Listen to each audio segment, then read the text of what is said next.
Hi everybody, welcome to Mike's Garage. Well, I wanted to talk about a story that I've been following for a little over a year now.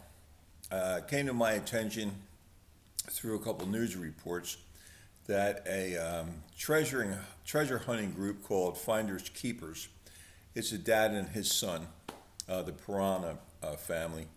Um, they've been going around doing adventures trying to find treasures that they heard rumors about or a map that they heard about, and they would go try to see if it was really true, was there really a treasure there, and follow up on all those kinds of things. One of the things that they came across uh, back in the early 2000s, they heard about a treasure that was a gold shipment. Now, back in the 1800s, around the Civil War, private citizens weren't allowed to earn gold. Any gold that was mined had to be turned over to the government, which they used and kept in Fort Knox and other places, turned it into gold coins, and that was the currency of the day, the precious metals, gold and silver. Eventually, they turned it over to paper money, which was backed up by gold. Okay, so you weren't allowed to earn gold until 1970. Before that, all gold that you found or silver had to be turned over to the federal government, and they would make coins out of it or currency. So that was the deal. What they used to do is all the gold and silver that was mined in California used to be shipped to the Philadelphia Mint. So they originally started taking it from California to Texas. From Texas, they would take it over to the Gulf, and then they would send it by railroad from the Florida Panhandle area on this side of the Mississippi through railroad and take it up to Philadelphia. Well, during the Civil War, that became a little dangerous to do that. Right as the Civil War started, they started shipping the gold by rail through Chicago to try to keep it up north. And for some reason, the shipment of gold around the 1850s, 1860s wound up down in Virginia. While the shippers of the gold wanted to get it up to Philadelphia, but they were afraid to put it on the rails because it would be stolen by thieves, okay? So they figured, well, we're going to put some soldiers on this and some contractors. We're going to load the gold and silver bars into these heavy-duty wagons with horses and transport it up to Philadelphia that way. They were going to go up through the Gettysburg area and through Harrisburg and go into Philadelphia through Pennsylvania. So that was the plan, is to go through the western side of Virginia up into central Pennsylvania, and then once they got up in central Pennsylvania, head east and deliver the gold to the Philadelphia Mint. Well, the man that was in charge of making the trip with the gold got sick, and the second in command had to take over. And the second in command was incompetent, and he got lost. He couldn't read the maps, and they wound up going north, too far north. They wound up in the mountains about 140 miles northeast of Pittsburgh. So they didn't even go north and then east. They wound up going northwest to wind up over in that area. And they didn't know what to do with all the gold. They ran out of food. They were trying to get local food there. They decided they're going to hide the gold. Whether they were going to hide the gold with the intent to go back and steal it, I don't know. And neither did they. But anyway, that's the story, and they hid the gold somewhere in the mountains in central Pennsylvania. So the father and son heard about the story, they heard about the rumors, they got all kinds of books and maps and different things and did all kinds of history checks on what could have happened to the gold, where could it be. Now this started probably in around 2005, okay? So 2005, the father-sons started to put together the story. They worked with the Pennsylvania Historical Society and the Pennsylvania Conservation Society to try and do the right thing. They didn't want to go in and bulldoze things down and rip up trees to try and find the gold.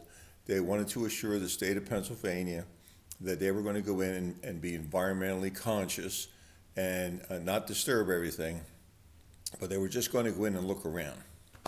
Well, I guess after quite a while, months and months of looking, they come upon a cave, and they did some checking on the cave area, and they did find a large metallic spot in the cave, which was some kind of metal. So on their metal detectors, it was showing a large deposit of something there. So being the good people that they were, trying to do the right thing, they contacted the state of Pennsylvania's Forestry Department, Conservation Department, and told them what they found, and they were looking for permission to go in and excavate the site. Well, all of a sudden, the very cooperative and very forthcoming departments in Pennsylvania government turned sour. They didn't want to share anything. They just wanted them to get out of there. They didn't want them to tell anybody what was going on. So they were getting pushed around.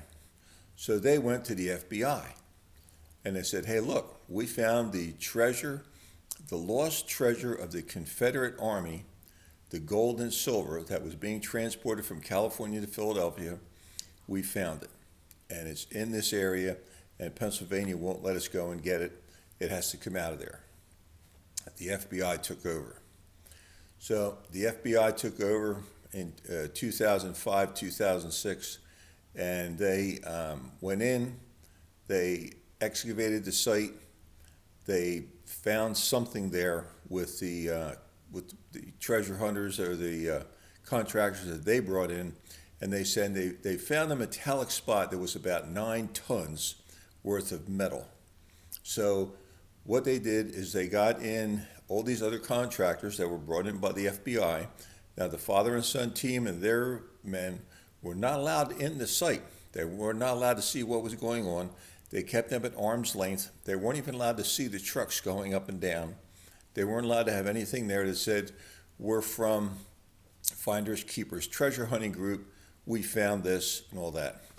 Well, the FBI told them that, well, you know what, if we do find something, we're going to give you a percentage of what we found, the gold and silver, and you're going to probably make more money on making movies and telling stories and publishing books over this whole thing because you found a great treasure. So we're going to go in there and see what's going on. So they kept them out of it. To get to the cut here, they witnessed 5 armored cars loaded with whatever was in the cave, whatever was buried in the cave. They took out of the cave and they loaded it on 5 armored cars and took it away. And they weren't allowed to participate. They weren't allowed to see what was going on. They were just out of it. So all of a sudden, they're cut out. And they said, well, what did you find? How much was it? How much did it weigh? Was it gold or silver? And they said, the government now told them, the FBI told the father-son team in the Finders Keepers Treasure Hunting Group, sorry, we didn't find anything. There was nothing there. Well, what did you take out in the 5 armored cars? Nothing to see here. We didn't find anything. Sorry. So they have been fighting since the 2005, 2010 to try and get somebody to force the FBI to, number one, tell them where the gold went. Did the gold even go to the government depository? Did somebody just take it? They don't know. Nobody will tell them. Everybody's telling them we didn't find anything, but they were there for a week excavating, loading things on armored cars and taking it out, but there was nothing there. So they've been fighting. Now, the reason I bring this up is today, April 2022, they had a ruling from a judge that the government has to turn over the documentation from that excavation, and there's supposed to be more than 1,000 photographs of the whole operation. The judge ordered them to bring it.